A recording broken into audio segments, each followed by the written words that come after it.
emprestado o que lhe devia 10.000 talentos. E não tendo ele com que pagar, o seu senhor mandou que ele e sua mulher e seus filhos fossem vendidos. Contudo, quantos tinha para que a dívida se lhe pagasse? Então aquele servo, prostrando, o reverenciava, dizendo: Senhor, seja generoso para comigo, e tudo te pagarei. Então o senhor daquele servo, movido de íntima compaixão, soltou e perdoou-lhe a dívida. Saiu, porém, aquele servo, encontrou um dos seus conservos que ele devia 100 dinheiros, e lançando mão dele, sufocava-o, dizendo: paga-me o que me deves. Então o seu companheiro, prostrando-se aos seus pés, rogava-lhe, dizendo: seja generoso para comigo, e tudo te pagarei. Ele, porém, não quis, antes foi encerrado na prisão, até que pagasse a dívida. Vendo, pois, os seus conservos o que acontecia, contristaram-se muito e foram declarar ao seu senhor tudo o que se passara. Então o seu senhor, chamando à sua presença, disse-lhe: servo malvado, perdoei-te toda aquela dívida, porque me suplicaste. Não devias tu igualmente ter compaixão do teu companheiro, como eu também tive misericórdia de ti? E indignado o seu senhor o entregou aos atormentadores, até que pagasse tudo o que devia.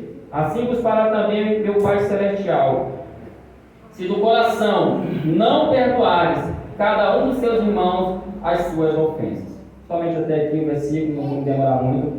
Nessa parábola, que é uma parábola que nos traz uma reflexão em sentido. Não podemos dizer aqui que nós temos aqui um texto, ele fala tanto para a igreja como também ele fala ao coração daquele que ainda não é um crente.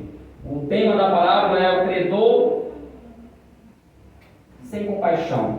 Era um homem que, como diz o ditado popular, tem gente que, pode dizer, gosta só que venha a mim, né?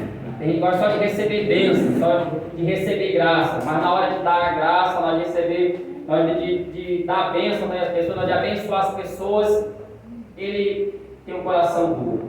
Eu quero trazer aqui algumas reflexões muito rápidas. A primeira coisa desse texto que nós podemos aqui observar, meus irmãos, é que o reino de Deus, ele requer dos seus súditos uma prestação de conta. O mundo, irmão, de uma certa forma, o mundo por inteiro, guarde isso no coração de vocês, o mundo por inteiro, um dia terá que prestar conta ao seu rei, ao seu Criador. O rei dessa parábola é Deus. O rei dessa parábola é o Criador dos céus e da terra. E nós observamos aqui nos versículos que vão... os versículos nós vimos aqui, nós vimos algumas coisas aqui interessantes sobre essa questão de prestação de conta. Tive que aquele rapaz, ele era um servo. A palavra servo aqui é escravo. Era um escravo, uma pessoa que trabalhava para aquele senhor. E a dívida dele, diz o texto, que era de 10.000 talentos. 10.000 talentos. Ou seja, a dívida desse rapaz era impagável. Alguns estudiosos dizem que se isso aqui fosse calculado em dólar, isso valeria bilhões de dólares, porque era muito dinheiro que ele devia. Porque esse valor aqui, 10.000 talentos aqui, era uma medida, um tipo de medida de ouro. E se for calcular nos dias atuais, quanto vale hoje uma grama de ouro, fazer todo esse cálculo, chegará a ser um valor exatamente muito alto. Então ele devia 10.000 talentos. Então, o que Deus está falando para nós essa noite aqui? Da mesma forma, eu, você, a igreja aqui presente também, devia um valor incalculável para Deus. Qual é a nossa dívida? Dívida de pecado. Até hoje, não há um homem na face da terra que possa bater no peito e dizer assim: eu posso pagar a minha dívida para com o Senhor. Não existe isso. A palavra de Deus fala que a salvação, como foi lido nessa noite, ela é um ato gracioso de Deus. É um ato de fé, é um ato da soberania e da vontade de Deus. E aquele rapaz devia 10.000 talentos. O texto fala que quando o Senhor mandou chamar ele para prestar conta, ele disse que ele não tinha como pagar. O texto fala que ele mandou pegar a mulher, os filhos, tudo que ele tinha. Porque naquela época, quando uma pessoa estava devendo algo para alguém, a pessoa que, no caso, estava cobrando, o cobrador, ele tinha direito total, né? Ele tinha direito total de pegar, transformar esse devedor em escravo ou pegar todas as suas posses e vender até que a dívida fosse paga. Mas a Bíblia fala também que nesse texto, aquele rapaz começou a suplicar, ele se prostrou, reverenciou, né? Se humilhou, né?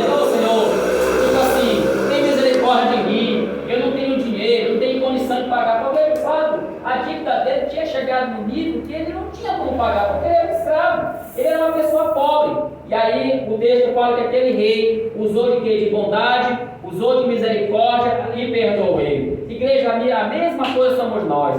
A gente tem que olhar para essas questões da Bíblia do dia a dia. Quando a gente quer julgar alguém, quando a gente quer às vezes ficar chateado com alguém, eu sei que nós temos nosso direito, mas a gente tem sempre que olhar para a cruz, sempre que olhar para a Bíblia, que ela fala sobre esse assunto. Ou seja, ninguém pode bater no peito, ninguém pode dizer no peito, eu estou no meu direito, eu estou aqui apenas cobrando aquilo que é meu por direito. Porque se você olhar para a Bíblia, olhar direitinho, você vai ver que Deus, que é o dono de todas as coisas, te perdoou, me perdoou, nos concedeu graça, nos concedeu perdão, para que nós pudéssemos ter a alegria no coração, a alegria do céu de poder servir. Mas aí tem uma segunda observação nesse texto, que entra a questão da parábola, né? Esse rapazinho que foi perdoado por uma dívida impagável, logo quando ele sai da presença do seu senhor, da presença do rei, ele encontra alguém que estava lhe devendo. Detalhe,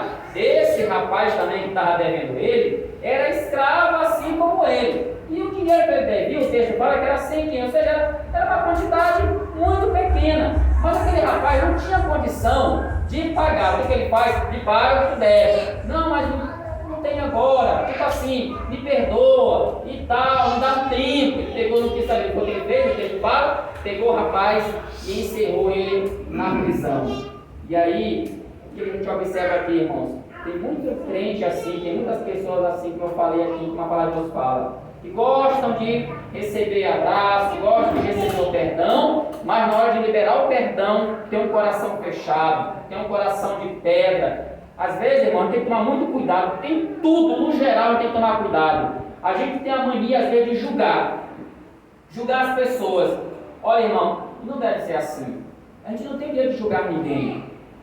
A gente não tem o direito de fechar uma palavra de perdão, uma palavra de amor, uma palavra de carinho para ser ninguém. Todo mundo merece uma chance. Às vezes, algumas pessoas pensam, por que determinada pessoa, às vezes, é tão compassiva? Não é que ela seja compassiva, porque qualquer pessoa que lê a Bíblia, qualquer pessoa que ora, qualquer pessoa que busca a presença de Deus, ele vai ter isso no seu coração. Porque, irmão, eu sou assim, eu não vou dizer que eu sou perfeito. Eu não sou perfeito, eu tenho falhas, eu tenho que melhorar como cristão cada dia mais, tenho que procurar buscar a santificação de forma progressiva, eu tenho consciência disso, melhorar em todos os sentidos, porque como humano, como pecador que sou, preciso muito da misericórdia e da graça de Deus. Mas eu sempre procuro isso colocar no meu coração, quando tem uma situação, procurar entender um pouco o outro lado da pessoa também. É importante a gente aprender a entender um pouco o lado do teu próximo. Às vezes a pessoa, ela não age assim por acaso. Eu sempre digo, por trás de uma raiva tem uma história. Por causa de uma ação negativa tem uma história. Por causa de uma situação, todos têm uma história para contar. Ninguém age por agir, só por agir. Ninguém é robô, nós temos alma, nós temos o livre-arbítrio, nós temos o poder da ação, da atitude. Então, devemos procurar entender o máximo que a gente pode as pessoas. Por quê? Porque primeiro, como diz a Bíblia Sagrada, aleluia, primeiro Deus nos amou, primeiro Ele nos deu perdão, primeiro Ele morreu na cruz, Ele é o nosso referencial, Ele é o nosso alvo, nós somos discípulos de Cristo, e Ele mesmo falou, quando vocês começarem a se amar uns aos outros, quando esse amor transparecer para o mundo, quando o mundo vê que vocês de fato se amam, as coisas vão começar a andar, as coisas vão começar a funcionar. Mas esse rapaz aqui tinha um coração de pedra, ou seja, esqueceu-se da misericórdia. Tem muito crente que esquece da misericórdia de Deus, esquece da graça de Deus, esquece da bondade de Deus. Mas aí eu quero dizer uma coisa para fechar nessa noite. O texto fala, olha, Deus, Ele é Deus de amor, Ele perdoa, Ele é um Deus de graça, mas Ele é um Deus que cobra, e aquilo que a gente planta, a gente colhe. Aquilo que a gente faz aqui nessa terra, não é que a gente é espírita, tá? Que para pensar que vai morrer e aí vai reencarnar numa barata, num rato, não, a gente vai morrer, acabou, vai para o céu, vai para o inferno. Esses são os dois caminhos que tem na Bíblia, tá? Então você vai pagar, e o texto fala que mandou chamar ele aqui de novo aqui, porque os outros lá, né, correram, olha Senhor, lembra aquele rapaz que perdoou a gente? Sim, aquele do 10 mil, pois é, tem um ano que devia 100,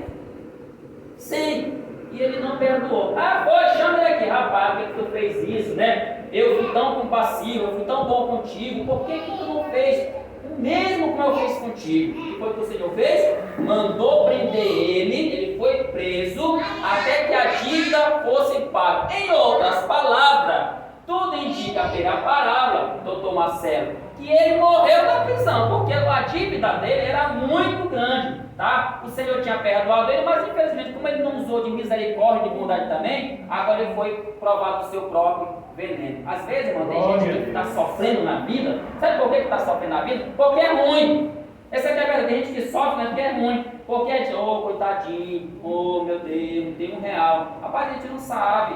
A Bíblia até chega a dizer o seguinte, irmão Gilmar, que a gente não deve pôr a mão na cabeça de qualquer pessoa para orar, que a gente não sabe, sabia disso? Aí você, coitado, vamos orar, vamos fazer aqui uma campanhazinha de oração. Não, irmão, às vezes é gente ruim, é gente, entendeu, que não tem misericórdia. Olha, tem gente, irmão, que às vezes a gente não sabe o passado dela, a história dela, mas tem um histórico de ruindade, de maldade, entendeu? De falar mal do outro, de não depositar perdão, de não saber entender o outro lado. Irmão, e a vida não é assim. Como eu sempre costumo dizer, eu aprendi com os mais velhos, a vida é uma roda gigante. Hoje nós estamos aqui embaixo, aonde a gente pode estar lá em cima. Mas quando a gente estiver lá em cima, colhendo a bonança, sendo abençoado, não vamos nos esquecer de quem está lá embaixo. Hoje falamos muito sobre isso aqui, né? Que Deus é o Deus de quê? Da provisão, né? É o Deus que abre os céus, é o Deus que está conosco, é o Deus que nos abençoa. E é assim que devemos ser. É assim que a igreja deve caminhar. É assim que a igreja deve permanecer na presença do Senhor Jesus. Amém? Eu queria encerrar, convidar aqui a minha irmã, ela começou comigo, tá? A Sinara. Sinara